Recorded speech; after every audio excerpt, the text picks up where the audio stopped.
আসসালামু আলাইকুম রহমতুল্লাহি ওবারাকাতু। এক ভাই প্রশ্ন করেছেন যে নবী করিম সাল্লাল্লাহু আলাইহি ওয়াসাল্লাম কেমন পশু দিয়ে কুরবানি করতেন। সেই ভাইয়ের প্রশ্নের উত্তরে আমরা ইনশাআল্লাহ কোরআন ও হাদিসের আলোকে আজকে আমরা সেই প্রশ্নের উত্তর জানার চেষ্টা করব। শুরুতেই কথা হচ্ছে কোন কোন পশু দিয়ে আমরা কুরবানি করতে পারবো সেটা আমরা আগে জানার চেষ্টা করি। এক নাম্বার, মিনাল ইবিলি, উট দিয়ে আমরা কুরবানি দিতে পারবো। ওয়াল বাকারি, গরু দিয়ে আমরা কুরবানি দিতে পারবো। ওয়াল জামুসি, মহিষ দিয়ে আমরা কুরবানি দিতে পারবো। ওয়ামিনাল গানামি, আমরা ছাগল বা বকরি দিয়ে আমরা কুরবানি দিতে পারবো। ওয়াসসুফুফি, ভেড়া দিয়ে আমরা কুরবানি দিতে পারবো। ওয়াল কাবিশি, এবং আমরা দুম্বা দিয়েও কুরবানি দিতে পারবো। এই 6 পশু দিয়ে আমরা কুরবানি দিতে পারবো।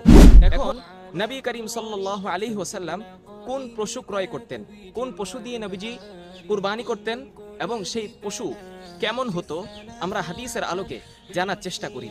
ইবনে মাজার 3122 নম্বর হাদিস, যে হাদিসটি হযরতে আবু হুরায়রা এবং হযরতে আয়েশা রাদিয়াল্লাহু তাআলা আনহুমা ওনারা দুইজনই বর্ণনা করেছেন।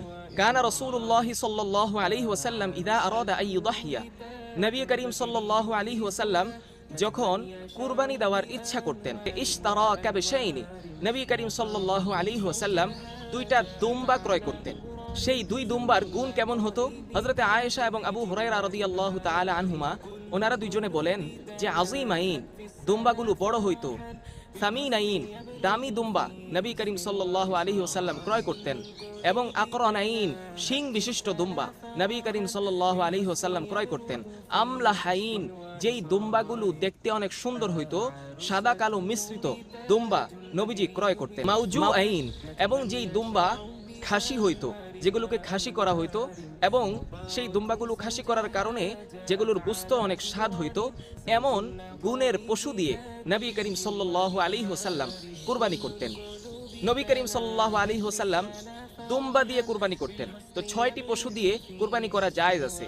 তো দুম্বা দিয়ে কুরবানি করা হচ্ছে সুন্নত।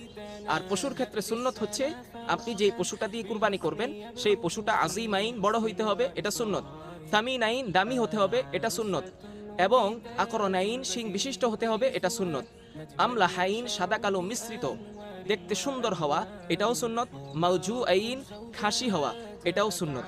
অতএব নবী করিম সাল্লাল্লাহু আলাইহি ওয়াসাল্লাম কেমন পশু দিয়ে কুরবানি করতেন আমাদের জানা হয়ে গেল। আপনাদের যদি কুরবানি সম্পর্কে আরো কোনো প্রশ্ন থাকে, আপনি আপনার মূল্যবান মতামত মন্তব্য করে জানিয়ে দিন। অবশ্যই অন্য ভিডিওর মাধ্যমে কোরআন ও হাদিসের আলোকে আপনাদের সমস্ত প্রশ্নগুলোর উত্তর দেওয়া হবে ইনশাআল্লাহ।